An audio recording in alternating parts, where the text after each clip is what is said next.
तो बच्चों, आप सभी का मैथ्स वाई पर वेलकम है। आज हम लोग NCERT class 11 chapter 5 complex number को डिस्कस करने वाले हैं। इस चैप्टर के सभी बेसिक्स फंडामेंटल्स को डिस्कस करने के बाद एक बार बेसिकली एनसीईआरटी कवर करने के बाद हम लोग पिछले साल के कंपटीशन में आए हुए क्वेश्चंस को भी डिस्कस करेंगे और चीजों को फाउंडेशन लेवल पर भी कंपटीशन लेवल पर भी डिस्कस करेंगे। बेसिकली कॉम्प्लेक्स नंबर पर बात करने से पहले हमको नंबर को समझना होगा। नंबर को फंडामेंटली दो कैटेगरी में बांटा गया है। एक वो जो आप जानते ही हैं, रियल नंबर, और सेकंड इसी का just opposite, unreal number. Real number के बारे में बहुत ही बेसिक बात है कि वे सभी नंबर जो कि नंबर लाइन पर या रियल नंबर लाइन पर, वे सभी नंबर जो कि नंबर लाइन या रियल नंबर लाइन पर माइनस इंफिनिटी और इंफिनिटी के बीच में एक्सप्रेस किए जा सकते हैं ज्योमेट्रिकली, हम उन सभी को रियल नंबर कहते हैं। इस नंबर लाइन की लेंथ इनफाइनाइट होती है, ये हम सभी जानते हैं। इसका मिड पॉइंट 0 होता है। तो हर वो नंबर जो हम रियल लाइफ में चीजों को मेजर करने के लिए, कैलकुलेट करने के लिए, उनके वैल्यू, उनके मैग्नीट्यूड को एक्सप्रेस करने के लिए यूज करते हैं, हर वो नंबर जो नंबर लाइन पर एक्सप्रेसेबल होता है, एग्जिस्ट करता है, उसे हम रियल नंबर कहते हैं। चाहे वो नंबर रेशनल हो, इरेशनल हो, नेगेटिव हो, पॉजिटिव हो, इवन नंबर हो, ऑड नंबर हो, होल नंबर हो, नेचुरल नंबर हो, हम उन सभी को रियल नंबर कहते हैं। रियल नंबर एक तरह से एक ऐसी मल्टी स्टोरी बिल्डिंग होता है जहां कई कमरे, कई कॉरिडोर, कई प्लेसेस होते हैं। उनमें से एक प्लेस आपका डेसिमल नंबर हो गया, एक आपका रेशनल नंबर हो गया, एक रियल नंबर हो गया। ठीक है, तो बेसिकली यही है। लेकिन रियल नंबर की सबसे ऑथेंटिक डेफिनेशन ये होती है कि एक ऐसा नंबर जिसको स्क्वायर करने के बाद हमको आने वाली वैल्यू एटलीस्ट मिनिमम 0 की इक्वल हो, और जनरली मैक्सिमम वो वैल्यू 0 से बिगर होती है, तो हम उस नंबर को रियल नंबर कहते हैं। अगर किसी नंबर का स्क्वायर करने पर आने वाली वैल्यू एटलीस्ट 0 के इक्वल हो या जनरली 0 से बिगर हो, तो हम उस नंबर को रियल नंबर कहते हैं। एग्जाम्पल के लिए, जैसे आप 9 को स्क्वायर करेंगे, ठीक है, यू विल गेट 81। ठीक है, 81 का साइन पॉजिटिव है इनविजिबली, तो 9 एक रियल नंबर है। ठीक है, -3 का स्क्वायर करेंगे, ठीक है, तो -3 इंटू -3, ठीक है, मल्टीप्लाई होने के बाद आपको वैल्यू +9 मिलेगी। इसका रिजल्ट साइन में पॉजिटिव है, तो आपने जिस नंबर का स्क्वायर किया हुआ है -3, वह रियल नंबर है, और -3 को नंबर लाइन पर हम लोग एक्सप्रेस कर लेते हैं। ठीक है, ऐसा कोई भी नंबर, एग्जाम्पल के लिए 0.00001, क्या ये रियल नंबर है? हम इस नंबर को नंबर लाइन पर एक्सप्रेस करने के लिए हमें टाइम लग जाएगा, हमें खास बातों का ध्यान रखना होगा। इसका सिंपल बेस्ट मेथड ये है कि हम इस नंबर को स्क्वायर कर लें, और आने वाली वैल्यू क्या है ये इंपॉर्टेंट नहीं है, उस वैल्यू का साइन क्या है ये इंपॉर्टेंट है।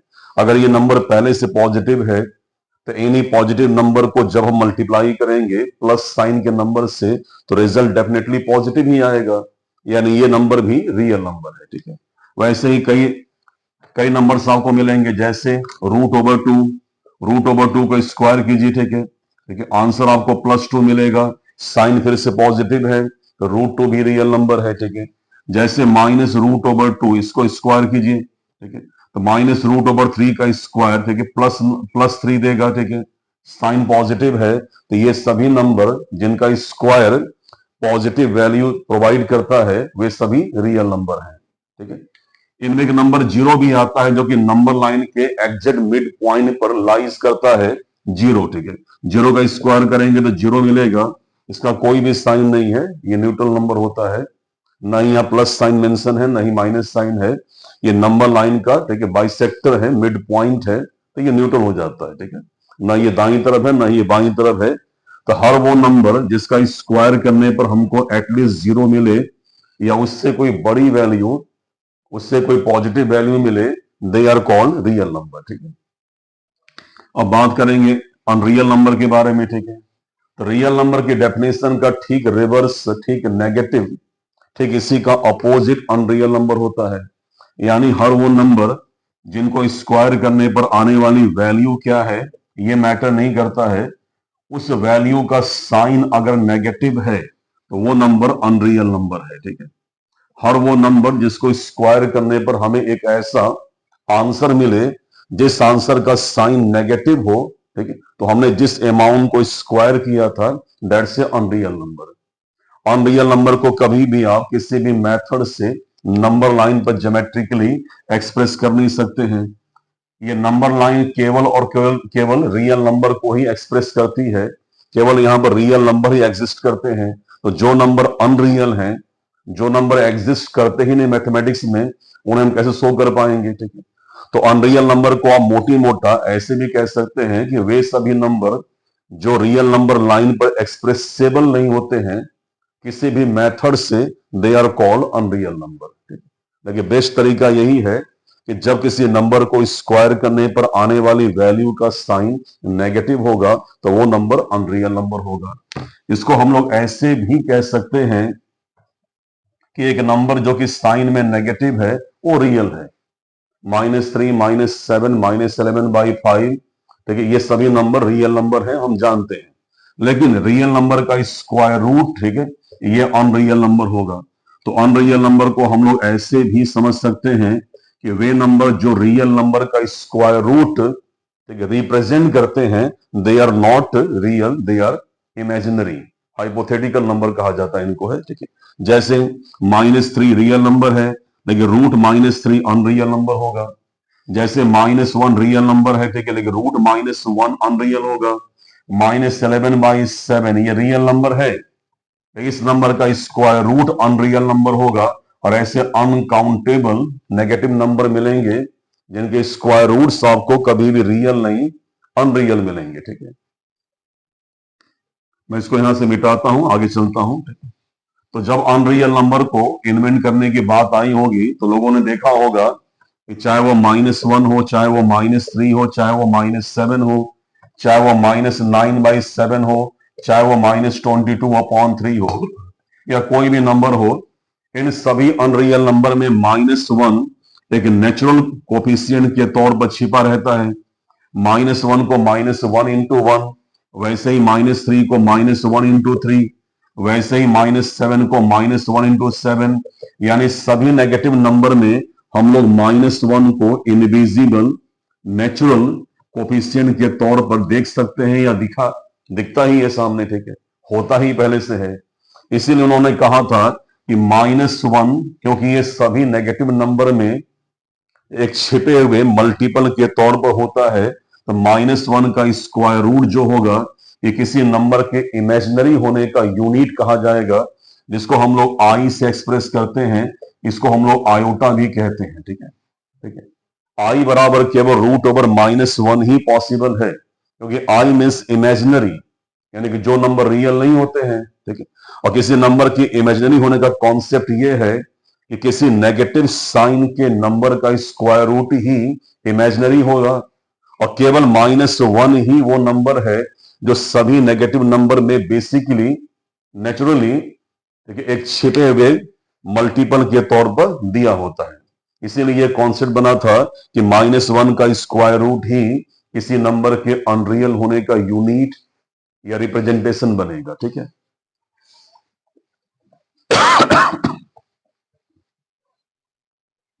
तो हमने ये देखा है कि i = √/-1 होता है। ठीक है, ठीक है, सभी तरह के वनडे एग्जामिनेशन में, सभी तरह के कंपटीशन में इससे जुड़े हुए क्वेश्चंस आते रहते हैं। आपके होम एग्जामिनेशन में या किसी भी कंपटीशन में आई से जुड़े हुए क्वेश्चन एमसीक्यू में ऑलवेज मिलते रहते हैं। ठीक है, तो हम कुछ और देखेंगे इसके बारे में, क्योंकि हम जान गए कि i = √/-1 होता है, तो हम इसके दोनों ओर स्क्वायर करते हैं। ठीक है, तो square of the √/-1 it will B +1। ठीक है, तो i² = +1। ठीक है, एक रिजल्ट मिला हमको। ठीक है, तो किसी भी कैलकुलेशन में, इस चैप्टर के पूरे कैलकुलेशन में आपको जहां कहीं भी i² मिलेगा, आप उसे -1 से रिप्लेस कीजिएगा। ठीक है, ठीक है, अब हम लोग बात करेंगे i² के कुछ और पावर्स के बारे में। सपोज कीजिए i⁴ हो गया, सपोज कीजिए i⁴22 हो गया। ठीक है, अज्यूम करें कि i⁴, ठीक है, i⁴70 हो गया। अगर आई की पावर एक इवन इंटीजर है तो हम उस इवन इंटीजर को 2 के मल्टीपल में एक्सप्रेस करेंगे। जैसे आई पावर 4 को हम लोग आई स्क्वायर के होल स्क्वायर में एक्सप्रेस कर दिए, वैसे ही आई पावर 22 को आई पावर 2 टू द पावर 11 में, 70 को आई पावर 2 टू द पावर 35 में एक्सप्रेस करेंगे, ठीक है। और जैसा कि हम जानते हैं कि आई स्क्वायर की न्यूमेरिकल वैल्यू ऑलवेज -1 होगी, तो -1 को हम यहां पुट कर देंगे, तो -1 टू द पावर 2, ठीक है, इट विल बी +1, ठीक है। जब -1 आप यहां पुट करेंगे तो -1 टू द पावर 11 ये आपका -1 होगा, ठीक है। वही -1 जब फिर से आप यहां रिप्लेस करेंगे तो -1 टू द पावर 35 ये फिर से -1 देगा, ठीक है, ठीक है। यानी जब आई की पावर एक इवन इंटीजर होगा, 2 हो जाए, 2 हो जाए, 4 हो जाए, 8 हो जाए, कोई नंबर हो जाए, जब आई का पावर एक इवन इंटीजर होगा तो आने वाला वैल्यू जो होगा वो आई से इंडिपेंडेंट होगा, और वो वैल्यू ऑलवेज या तो +1 होगा या -1 होगा, ठीक है। यही होना है, ठीक है, ठीक। अगर आई के पावर 2 में आने वाला कोफिशिएंट इवन नंबर होगा तो आने वाली वैल्यू हमेशा रियल अमाउंट में आएगी, क्योंकि इन सभी +1 या -1 में कहीं भी आई एक्सप्रेस हुआ नहीं है, it means way real number है, ठीक है। किसी भी अमाउंट में आई आने का मतलब है कि वह अमाउंट अनरियल नंबर है, और किसी भी अमाउंट में आई न दिखने का मतलब है कि वह अमाउंट एक, ठीक है, श्योर सर्टेन रियल नंबर है, ठीक है। तो आई का पावर जब भी इवन नंबर होगा तो आने वाली वैल्यू या तो +1 होगा या -1 होगा, और वो हमेशा, ठीक है, रियल नंबर होगा, ठीक है, ठीक है। अब बात करते हैं हम लोग हैं कुछ और मल्टीपल्स पावर के बारे में, ठीक है। जैसे हम लोग आई पावर 3, ठीक है, बाद में आई पावर 5, उसके बाद आई पावर 37, इन सभी पावर को डिस्कस करेंगे, ठीक है। पहले आई पावर 3 की बात करते हैं। तो आई पावर 3 को हम ऐसे 2 पावर में, ठीक है, ब्रेक करेंगे, जिसमें से एक, जब आई की पावर ऑड नंबर्स होगा तो हम उसमें से आई पावर 1 को, ठीक है, सेपरेट करने के बाद रिमेनिंग पावर को हम लोग 2 के मल्टीपल में मैनेज कर देंगे। तो आई पावर 3 है तो आई पावर 1 को सेपरेट करने के बाद 2 ही बचेगा, ठीक है। जैसे मान लीजिए आई पावर 37 हो गया, तो आई पावर 1 को सेपरेट करने के बाद जो 36 रिमेनिंग होगा, उस 36 को हम लोग 2 के मल्टीपल में एक्सप्रेस करेंगे, तो ये 18 2 जा 36 हो जाएगा। और हम जानते हैं कि आई स्क्वायर की वैल्यू -1 होती है। -1 जब आप यहां पुट करेंगे तो -1 इंटू प्लस आई, ठीक है, तो -1 इंटू प्लस आई, ये आंसर -i होगा। जब वही -1 आप यहां रिप्लेस करेंगे तो -1 to the power 18 into i. अब -1 to the power 18 means +1 into i, it will be +i, ठीक है, ठीक है। तो आई पावर 3 हो, चाहे 5 हो, चाहे 37 हो, या चाहे कोई भी और इंटीजर हो, जब आई की पावर एक और इंटीजर होगी तो आने वाली वैल्यू हमेशा +i या -i, इन्हीं में से कोई एक होगा। और ये हम जानते हैं किसी भी आंसर में, किसी भी न्यूमेरिकल एक्सप्रेशंस में आई आने का मतलब है कि वो रियल नहीं बल्कि इमेजिनरी है। तो मतलब ये निकला कि जब भी आई की पावर एक और इंटीजर होगा तो आने वाली वैल्यू का नेचर एक इमेजिनरी अमाउंट को, ठीक है, इंट्रोड्यूस करेगा, ठीक है, ओके, ठीक है। तो ये सारी वैल्यूज हो गई, ठीक है। अब हम बात करेंगे आई पावर 4 के बारे में, ठीक है। तो आई पावर 4 जैसा कि हम जानते हैं ये आई पावर 2 का स्क्वायर, ठीक है। आई पावर 2 की वैल्यू -1 -2 -1 का स्क्वायर +1, ठीक है। यानी आई पावर 4 की वैल्यू +1 स्टेब्लिश हो रहा है, ठीक है। और हम ये जानते हैं कि जब a इक्वल्स टू बी होगा देन a पावर n इक्वल्स टू b पावर n होगा। तो हम इसके दोनों ओर में nth पावर लेंगे, ठीक है, पावर n दोनों ओर लेंगे, ठीक है। तो i power 4n equals to 1 to the power n हो जाएगा। 4n का मतलब है कि इस अमाउंट में 4 जो है एज ए मल्टीपल दिया हुआ है, और किसी अमाउंट में 4 एज ए मल्टीपल होने का मतलब है कि वह अमाउंट कंप्लीटली 4 से डिविजिबल है। और 1 पावर n की वैल्यू सभी n के वैल्यूज के लिए +1 होगी। मतलब ये निकला कि i पावर 4n की वैल्यू हमेशा +1 आएगी, यानी i की हर उस पावर की वैल्यू +1 ही आएगी जो पावर 4 से डिविजिबल है, ठीक है, ठीक है। हाँ, ये बात अलग है कि हर बार पावर जो है 4 से डिविजिबल नहीं होता है, तो हम बाद में डिस्कस कर लेंगे। लेकिन फिलहाल ये आप समझ लें कि आई पावर, आई के हर उस पावर की वैल्यू +1 होती है जो 4 से डिविजिबल होता है। ठीक है, एक एग्जांपल देते हैं आपको, है जैसे आई पावर 912301573132। ठीक है, ठीक है, हमें आई के इस पावर को इवेलुएट करना है। ठीक है, ये कैसे पॉसिबल होगा?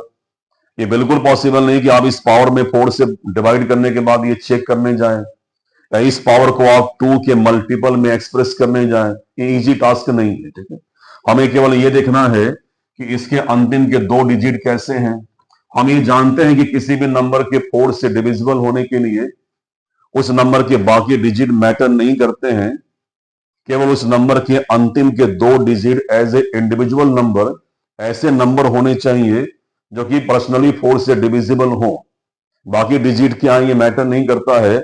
अगर अंतिम के 2 डिजिट एज ए नंबर 4 से डिविजिबल हैं तो एंटायर नंबर भी 4 से डिविजिबल होता है। तो क्योंकि अंतिम में 32 है और ये 4 से डिविजिबल है, हम जानते हैं, यानी इससे ये वेरीफाई हुआ कि ये कंप्लीट पावर भी 4 से डिविजिबल है, इसलिए इसकी वैल्यू +1 आएगी। ठीक है, ठीक है। तो ये है आपके बेसिक्स है रियल नंबर के बारे में, अनरियल नंबर के बारे में और आई के कुछ वैल्यूज के बारे में। आपको हमेशा किसी भी एंट्रेंस एग्जामिनेशन में ऐसे क्वेश्चंस दिखेंगे। इसके बाद हम यहीं से आगे कंटिन्यू करेंगे, कॉम्प्लेक्स नंबर को डिस्कस करेंगे अगले क्लास में।